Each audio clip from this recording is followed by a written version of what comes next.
Mirna. Let's talk now about workplace design. You declared that you had in place some working from home policies for both your managers and employees already before the pandemic.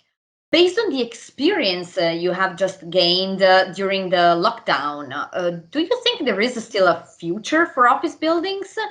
And also, as you state that the workplace layout for you is for 98% based on an activity-based solution. Do you think this will change in the future according to the COVID-19 pandemic, new trends? I definitely think that we will still have a physical place where we want to gather and do things. I think the purpose of the office will change and has to change, and the balance between home working and working on site will change, I would say, dramatically. For Vodafone, what we are doing is we are investigating how people have lived before COVID, during COVID, and what their aspirations are post social distancing. We've just completed a survey and we found out that people still want to have a connection with their colleagues. They still need to feel a sense of community and belonging, and they would do things in the office rather than at home. And this is related to the activities within the working environment. So the purpose of the space will change, but likewise, people want to have flexibility.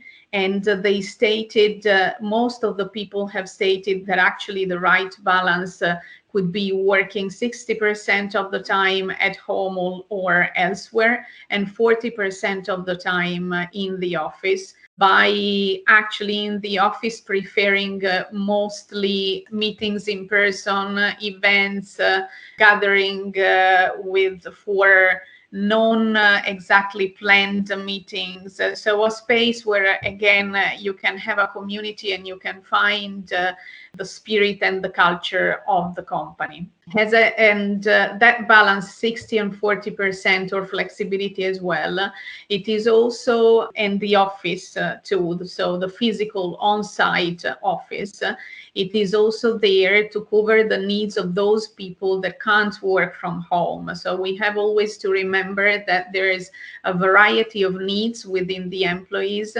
and not all have the same opportunity to work or the right space to work from home. So we have to give the opportunity to this category of people to work from the office and to have a choice as well. Yeah, I totally agree. And that's exactly why workplace design will become even more important in the future as a discipline. And in this regard, architects and interior designers are among the most important external partners for you in setting up and managing the work environment. Can you explain the interactions that you have with them? Do you collaborate on a regular basis or only in case of a major intervention? So the architects and interior designers are indeed very important, as internally what we do basically is working on company needs to set up the workplace strategy, which is actually my job title and my role, and understand which is the business need and the business strategy. And then we rely on the consultants to translate those needs. So Vodafone purpose and Vodafone spirit, and also Vodafone business strategy into a design of the physical workplace. This is fundamental for us, and it is fundamental that the external consultants get very well the meaning of Vodafone purpose and Vodafone spirit. Therefore, they have to be involved very early on in the process of the design. And they are indeed, they are even involved when we do interviews with our senior leadership team. So back to your question, on whether we collaborate on a regular basis with architects, I would say that we don't really collaborate on a regular basis, other than when it comes to the pure facilities management activities. But we do look into external benchmark as well.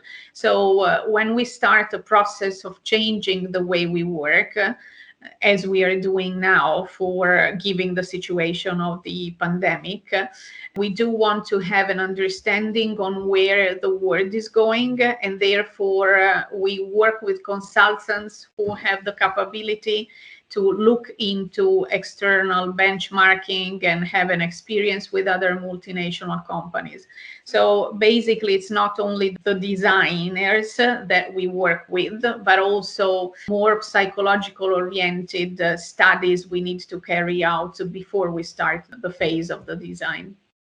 Yeah, of course, I can understand that it's very important for you to align your strategy with that of similar companies and look forward at the same pace, let's say. Common and aggregation areas have been mentioned as the most satisfactory elements of your physical work environment.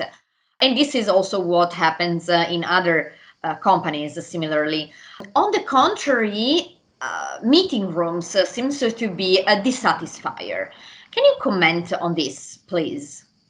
So yes, the meeting rooms are always at the bottom of the satisfaction index. And I think there is a very simple reason behind it. It is because there are never enough meeting rooms. And this has been very consistent across my experience, not only in Vodafone, but also in other multinational companies. I would say, and I would hope that in the future this will change, mainly because we want to do the same kind of meetings that we did before COVID, as we know now that we can deal with most of the meetings remotely.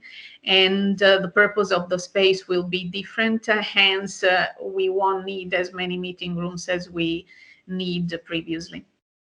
Yeah. Yeah, I agree. And I think that research on how meetings happen and where meetings happen should be improved in the future. Researchers have explored aspects like workplace openness, visibility, and accessibility.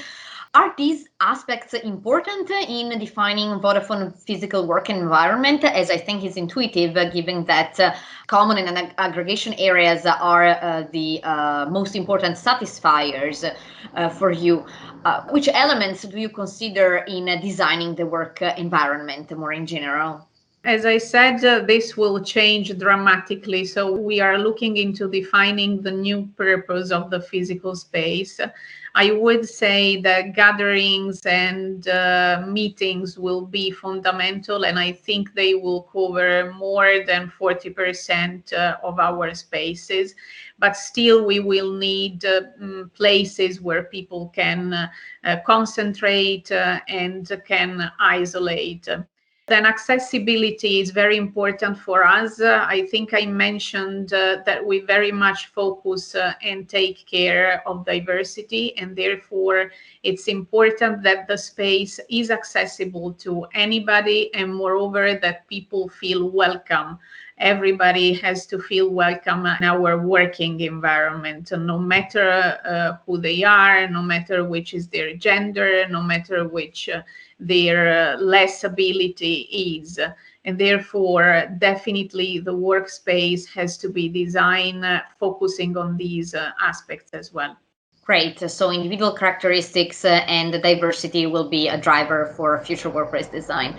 Thank you. Exactly, yes.